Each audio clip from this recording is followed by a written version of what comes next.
حضرت عمر ابن عاص رضی اللہ تعالیٰ عنہ، یہ عربی میں جب عمر لفظ لکھا جاتا ہے نا تو یہ واو کے ساتھ لکھا جاتا ہے۔ عمر جس طرح لکھا جاتا ہے اسی طرح عمر بھی لکھا جاتا ہے، لیکن عربی اس میں فرق کرتے ہیں۔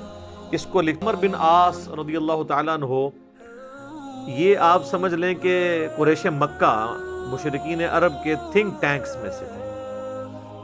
گفتگو کرنے کا بھی ان کو فن آتا تھا، اور معاملہ فہمی اور چیزوں کو ہینڈل کرنا یہ ان پہ ختم تھا، اور ینگ ایج کے اندر۔ اس کا اندازہ آپ اس بات سے لگائیں کہ جب مسلمان ہجرت کر کے نجاشی کے پاس چلے گئے تو مشرکین عرب نے اپنا سفیر بنا کر جن آس تھے، اس وقت ظاہر مسلمان نہیں ہوتے۔ بہرحال وہاں پہ پھر قرآن کی طاقت کام آئی۔ حضرت علی کے جو بھائی تھے جعفر بن ابی طالب، انہوں نے سورہ مریم کی جب تلاوت کی نجاشی کے دربار میں، تو نجاشی کی حالانکہ عمر بن عاص سے بڑی پرسنل دوستی بھی تھی، یہ بڑے ان سے تحفے بھی ان کے لیے لے کے گئے، وہ تحفے بھی اس نے واپس کر دیے۔ اس نے کہا بھائی لے جاؤ، تم سونے کے اگینسٹ بھی ان کو تولو نا تو میں تب بھی تمہیں یہ واپس۔ کسی ایک خاص لشکر کا امیر بھی بنا کے بھیجا۔ اور پھر سیدنا عمر کے دور میں جنگ یرموک کے اندر بھی یہ جو بڑے بڑے چند کمانڈر جو تھے حضرت ابو عبیدہ ابن جرح کے ساتھ، ان میں عمر بن عاص بھی شامل تھے۔ جنگ یرموک انہوں نے لڑی ہوئی ہے، رومن امپائر کے خلاف جو فیصلہ کن جنگ تھی۔ اس کے بعد پھر جب مصر کے فتح کرنے کی باری آئی تو مصر کے اوپر تو حضرت عمر بن عاص، اور وہیں پر ہمیں خطبہ دیا۔ اچھا، اس حدیث کے اینڈ پہ بڑے دردناک الفاظ ہیں۔ عقبہ بن عامر کہتے ہیں یہ آخری دفعہ میں نے نبی علیہ السلام کا دیدار کیا تھا، اس کے بعد میں نے حضور کو کبھی نہیں دیکھا۔ عقبہ بن عامر کہتے ہیں یہ والا جو خطاب ہوا تھا غزوہ احد کے شہداء کے اوپر، اس میں آپ علیہ السلام نے فرمایا کہ دیکھو مجھے اپنے بعد تم سے یہ خطرہ نہیں ہے کہ تم شرک میں مبتلا ہو جاؤ، مگر مجھے ڈر ہے کہ تم دنیا کے مال میں پھنس جاؤ گے، پھر ایک دوسرے کو قتل کرو گے جس طرح اگلی قوموں نے کیا، اور تم بھی تباہ و برباد ہو جاؤ گے جس طرح اگلے۔ یہ پچھلے دنوں میری ایک ویڈیو بھی ریکارڈ ہوئی ہے، مجھے تم سے شرک کا خدشہ نہیں، یہ حصہ نکالا ہوا ہے اس میں سے۔ سر اس حدیث میں جو سوز و گداز تھا وہ آپ کو سمجھ ہی نہیں آیا وہ کیا تھا۔ بخاری مسلم کے الفاظ ہیں، عقبہ بن عامر کہتے ہیں رسول اللہ ہم سے یوں گفتگو کر رہے تھے جس طرح آپ مردوں اور زندوں دونوں کو الوداع کہہ رہے ہیں، اور آپ فرمایا کہ میں اس وقت بھی اپنا حوض کوثر سامنے دیکھ رہا ہوں، یعنی اللہ تعالیٰ نے آپ کو وہ سب کچھ سامنے دکھا دیا، اور میں تمہارا پیش رو ہوں، میں آگے جا رہا ہوں، تم نے میرے پیچھے آنا ہے۔ آپ ڈرا رہے تھے تو، اور وہی ہوا کہ نبی اسلام کی وفات کے بعد پھر دنیا کی محبت کے غلبے کی وجہ سے بنو امیہ نے جو کام کیے، اور پھر جنگ جمل صفین اور نہروان، یہ ایک دردناک چیز ہے۔ یوٹیوب پہ میری کئی ایک ویڈیوز اس کے اوپر ریکارڈنگ ہے۔ اس حدیث میں بہرحال یہ آپ چیز نوٹ کریں کہ نبی علیہ السلام نے یہ خطبہ مسجد نبوی میں دینے کی بجائے قبرستان میں کیوں دیا ہے؟ اس کی دو ریزنز تھی۔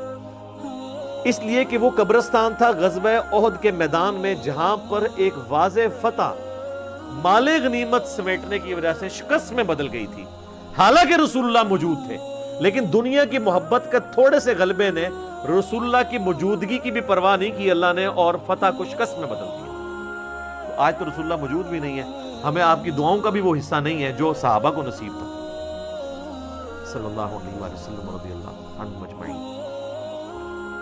اور دوسرا نبی علیہ السلام یہ میسج دینا چاہ رہے تھے کہ غزوہ احد میں وہ لوگ اس قبرستان میں دفن ہیں جنہوں نے محنتیں کی ہیں، اور پھل ملنے سے پہلے ہی وہ اسی فقر کی زندگی میں دنیا سے چلے گئے۔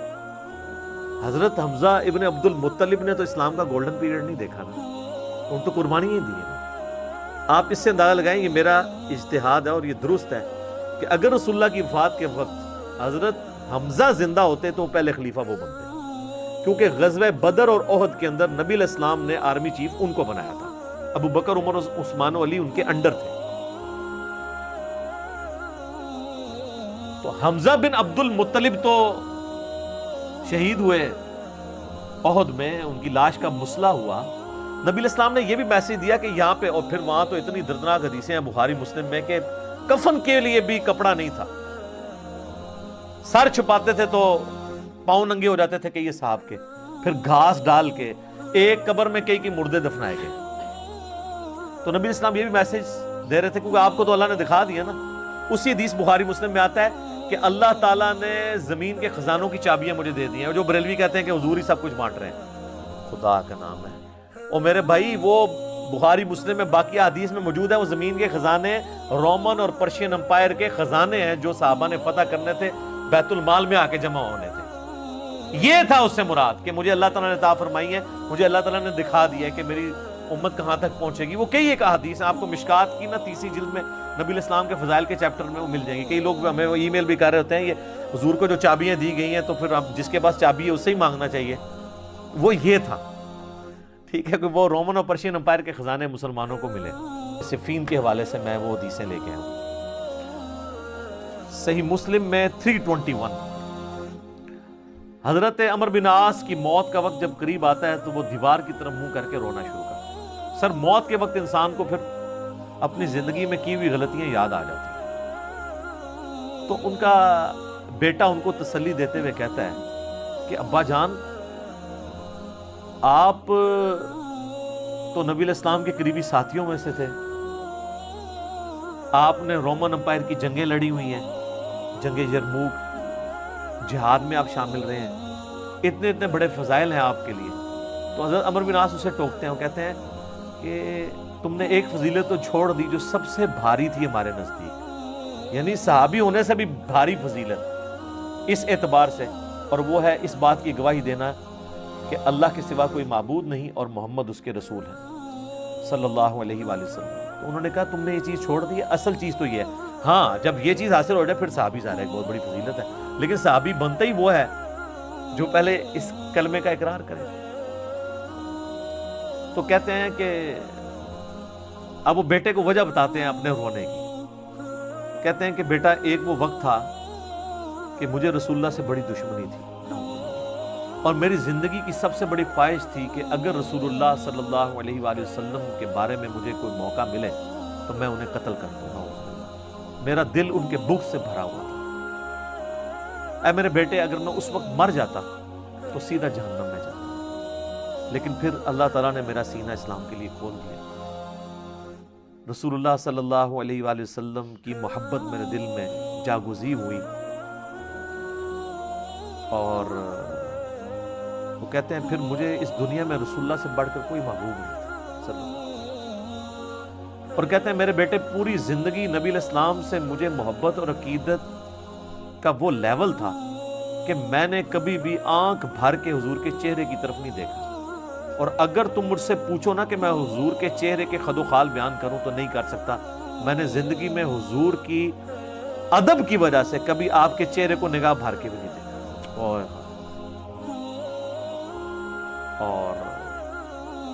کہتے ہیں میرے بیٹے، میں اس وقت مر جاتا تو سیدھا جنت میں جاتا جب میں نے اسلام قبول کر لیا. اور پھر وہ ساتھ بتاتے ہیں، کہتے ہیں میں جب اسلام قبول کرنے کے لیے گیا تو نبی الاسلام نے اپنا دایاں ہاتھ آگے بڑھایا تو میں نے بھی آگے بڑھا کے پیچھے کھینچ لیا. اور میں نے کہا یا رسول اللہ، پہلے مجھے گارنٹی دیں کہ میرے پچھلے سارے گناہ معاف ہوں جو میں نے اسلام کے خلاف کیے ہیں. تو نبی الاسلام نے فرمایا کہ اے عمر، کیا تجھے نہیں پتا کہ اسلام سابقہ کے سارے گناہوں کو معاف کر دیتا ہے؟ مقبول حج سابقہ کے سارے گناہوں کو معاف کر دیتا ہے، اور اللہ کی راہ میں ہجرت کرنا سابقہ کے سارے گناہوں کو معاف کرتا ہے. حضور نے میرے گناہوں کی معافی کی گارنٹی لی، میں نے اسلام قبول کیا. اے میرے بچے، اگر میں اس وقت مر جاتا تو سیدھا جنت میں جاتا. لیکن پھر میری زندگی میں ایک تیسرا وقت آیا، پھر مجھ سے وہ کچھ ہوا جو نہیں ہونا چاہیے تھا. یہ حدیث ان کے گلے کا کانٹا ہے جب وہ ہم پیش کرتے ہیں. وہ کہتے ہیں عمر بن عاص کا تو ذہنی توازن آخری وقت میں بگڑا ہوا تھا، وہ تو بہکی بہکی باتیں کر رہے تھے، کیونکہ ان کے لیے تو وہ جو بھی باتیں حضرت علی کی فیور میں جائیں وہ بہکی بہکی ان کو لگتی ہیں نا. میں کہتا ہوں ان کا دماغ جتنا موت کے وقت کام کیا ہے نا، پہلے نہیں کیا تھا، کیونکہ وہ تو اس وقت ہی ان کو احساس ہوا ہے. اس طرح کو پوری اپنی لائف سٹوری سناتا ہے جس کا دماغ چلا ہوا ہو، کدھر سے شروع ہوا ہے اور کدھر تک پہنچا ہے. اچھا، یہ حدیث مسند احمد میں بھی آتی ہے. اس میں جو ہے نا الفاظ ہیں کہ وہ گھبراہٹ کی وجہ سے نا دیوار کی طرف منہ کر کے روتے ہیں. تو ان کا بیٹا جب پوچھتا ہے کہ کیا آپ موت کے خوف کی وجہ سے رو رہے ہیں؟ تو کہتے ہیں میں موت کی وجہ سے نہیں رو رہا, میں رو رہا ہوں اس بات کو کہ مرنے کے بعد میرے ساتھ کیا بنے گا, موت کے بعد آنے والے حالات کے بارے میں. یہی تو سر ہم آپ کو کہہ رہے ہیں کہ مرنے سے پہلے اے مسلمان کر لے اس پہ غور, کتابوں کا خدا اور ہے, بابوں کا خدا اور. اچھا, ایک اور طریقہ ہے مسند امام احمد میں اس کے ساتھ ہی کہ موت کے وقت جب انہیں گھبراہٹ ہوتی ہے نا تو وہ دیوار کی طرف منہ کر کے زاروں قطار روتے ہیں. تو ان کا بیٹا کہتا ہے کہ ابا جی آپ رو رہے ہیں, آپ کو تو نبی علیہ السلام اتنی محبت کرتے تھے, آپ کو ذمہ داریاں دیتے تھے, آپ نے جنگیں لڑی, آپ نے رومن امپائر کے خلاف جنگ یرموک لڑی, تو حضور کو تو آپ کو بڑی اہمیت دیا کرتے تھے. سر اس پہ آپ ذرا جواب سنیں عمر بن عاص کا. وہ کہتے ہیں اللہ کی قسم مجھے پوری زندگی یہ بات معلوم نہیں ہو سکی کہ حضور مجھ سے واقعی محبت کرتے تھے یا صرف تالیف قلب کے لیے, میرا دل رکھنے کے لیے مجھے کبھی کو پوسٹ دے دیا کرتے تھے. لیکن دو بندے ایسے ہیں جن کے بارے میں دل سے گواہی دیتا ہوں کہ رسول اللہ اپنی وفات تک ان سے محبت کرتے تھے. ایک ابن سمیہ عمار ابن یاسر اور دوسرا ابن ام عبد عبداللہ ابن مسعود. اب عمار بن یاسر کو کیسے بھول سکتا تھا, عمار کو تو مارا ہوا تھا انہوں نے صفین کے اندر. تو وہ کہہ رہے ہیں کہ حضور مجھ سے محبت کرتے تھے نا, تو مجھے نہیں لگتا کہ وہ اندر سے کرتے تھے یا میرا دل رکھنے کے لیے. بعض اوقات بندہ کسی کو oblige بھی کر دیتا ہے نا تعریف قلب کے لیے, لیکن دو بندے ایسے تھے میں کہتا ہوں کہ حضور واقعی ان سے محبت کرتے تھے, ابن سمیہ اور ابن ام عبد. پھر عبداللہ بن مسعود کے بارے میں اور عمار بن یاسر کے بارے میں جب انہوں نے یہ بات کی نا تو ان کا بیٹا کہتا ہے کہ پھر انہوں نے دیوار کی طرف منہ کر لیا اور زاروں کے تار رونا شروع کر دیا, اور پھر ساتھ ساتھ یہ بول رہے تھے کہ اے اللہ تو نے ہمیں جن باتوں کا حکم دیا ہم نے وہ کام چھوڑ دیے, اور تو نے ہمیں جن چیزوں سے منع کیا تھا ہم وہ کام کرتے رہے, اب تیری مغفرت کے سوا کوئی چارہ نہیں. اور پھر ان کا بیٹا کہتا ہے کہ بس یہی جملے وہ پڑھتے رہے کہ ان کی روح پرواز کر کے آخری ان کا کلام یہی تھا کہ اللہ جو جن کاموں سے تو نے روکا وہ ہم کرتے رہے, اور جن چیزوں کا تو نے حکم دیا ہم اس کی مخالفت کرتے رہے, تیری مغفرت کے سوا اب کوئی چارہ نہیں.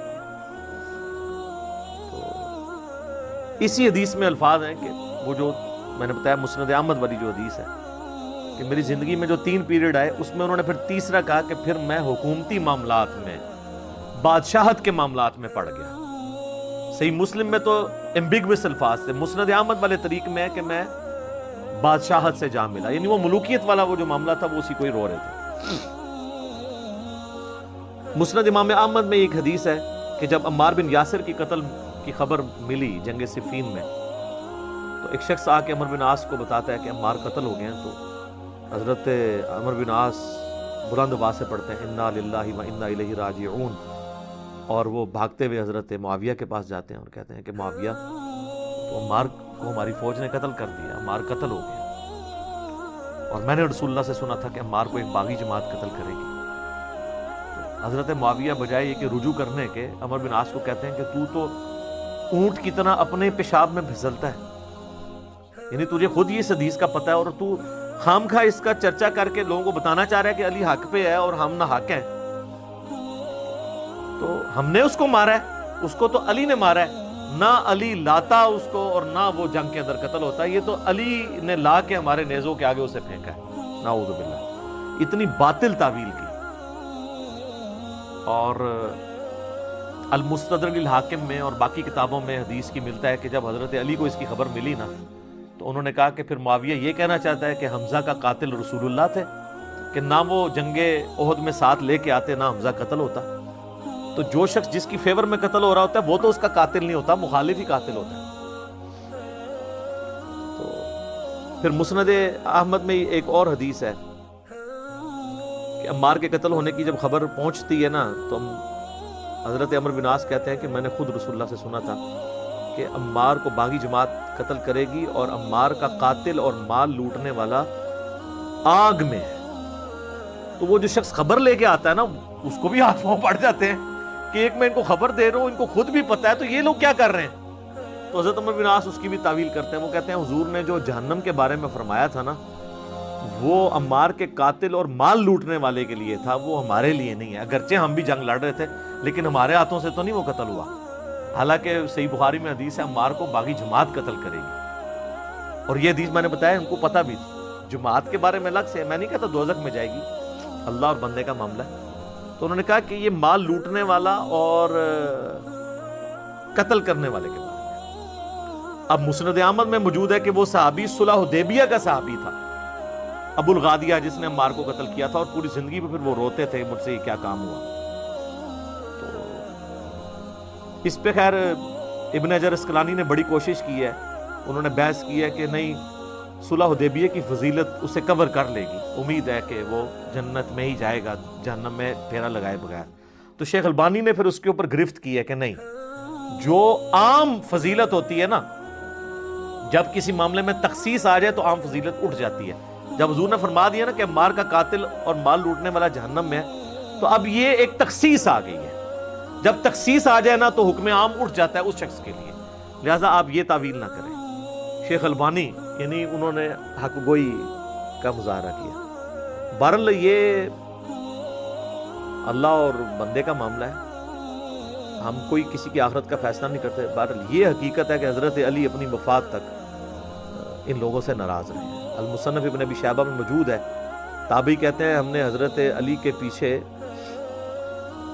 نماز میں قنوت نازلہ پڑھی ہے۔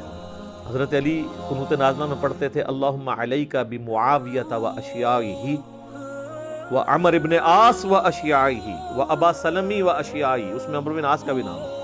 اے اللہ معاویہ کے شیعہ اور معاویہ اور اس کے شیعہ کو برباد کر، عمر بن عاص اور ان کے شیعہ کو برباد کر۔ یہ حضرت علی قنوت نازلہ پڑھا کرتے تھے۔ اچھا انہوں نے اردو میں ترجمہ کیا ہے اے اللہ معاویہ اور اس کے شیعہ کو سنبھال لے۔ کیسا لفظ استعمال؟ لفظ آتا ہے نبٹ لے۔